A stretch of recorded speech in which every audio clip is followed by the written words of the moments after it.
What the Huskers have to say? They love the 6-2. Is that what they said? They're all embracing it. Yeah. Okay, well, I was very impressed with Loyola. They run a really nice offense, do a good job. I thought our serving got to them in game 2. So when you run that fast offense like that, if you have to slow it down, it becomes more predictable and easier to defend. I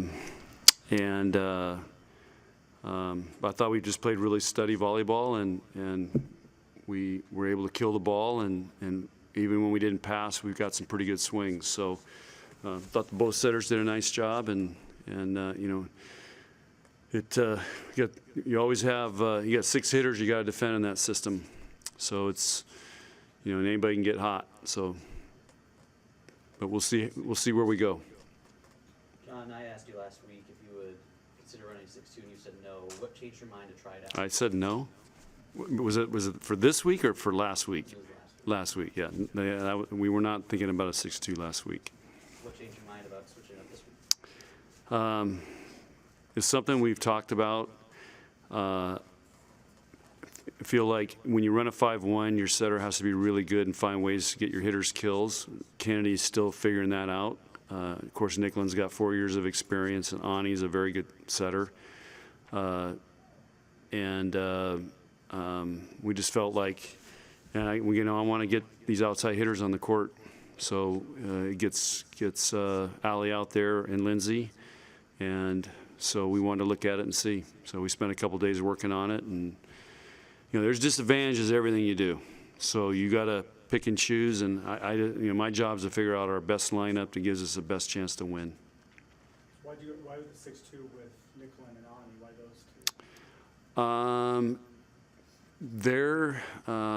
I just feel like they've been setting really well, and we've been still training Nicklin, and they're just a little more comfortable, I think, in that running a 6-2, and so I just felt like kind of going with the experience there, because it is a lot to change, and it creates all kinds of new lineups and new placement and new people next to each other. So you've got to have, those 2 guys can handle it. How did you feel the transition went between the 2 of them? One was on the floor and the other one was rotating out. Yeah, and that's another reason. In a 5-1, the setter's out there all the time. In a 6-2, you're in, you're out, you're in, you're out. Well, Ani's used to that. Her whole career here, she's been a sub that's come in.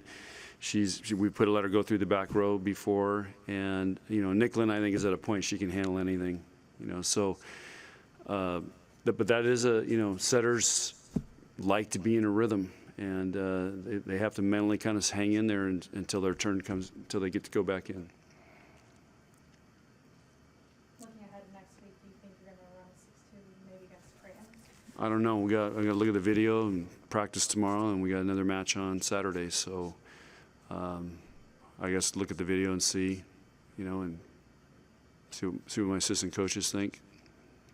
Did you come close to running out of subs in any of the sets tonight? No, not tonight. I know that was a consideration. Right. And you still played Kenzie in there. Was that what appealed to the 6-2, be able to get her still on the court? Right, and that's that.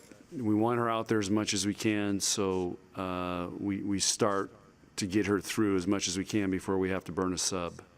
So she started at right front tonight, and it was going to hit out of the front row, and we were a little discombobulated because we've only worked on it a couple days. Well, like I said, it was all new for them. Whitney forgot to go to her spot, and so we had a lot to smooth out, but we're trying to keep get her in the match as much as we can to take advantage of her back row. That's one of the disadvantages of a 6-2. You can't serve sub.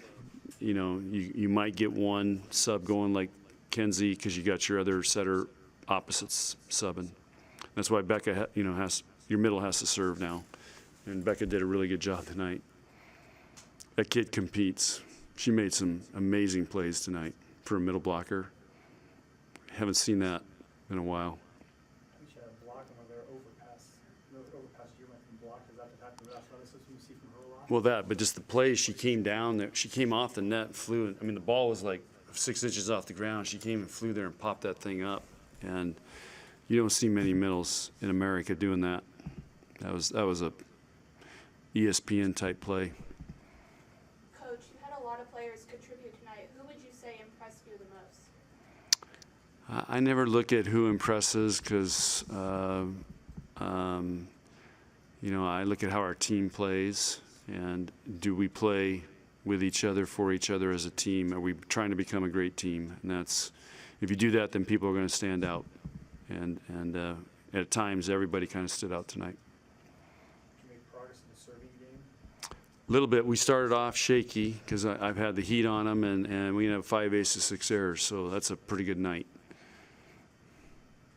against a very good passing team.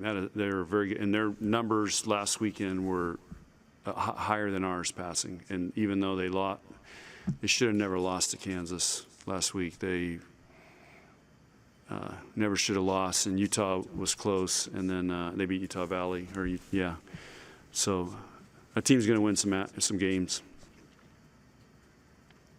Are you going to see another team as fast as William Intermont this year? I'm sure we will.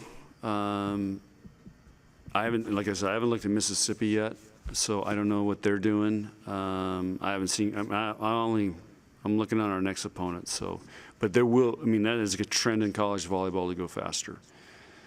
So we could see more of it. Yeah. I don't know in the Big Ten if we'll see some of it, but you know that'll be interesting to follow that. How would you evaluate Allie's performance tonight? She did great. Yeah, it's kind of her. You know, she's missed some, so it's kind of her first. That's kind of her first big match, I think. You know, so I thought she did a good job. Looking ahead to Saturday, you're playing Ole Miss.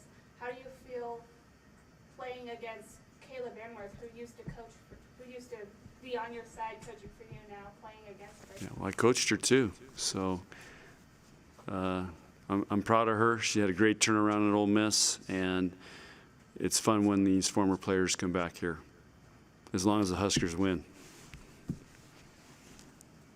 All good? Okay, guys, thanks.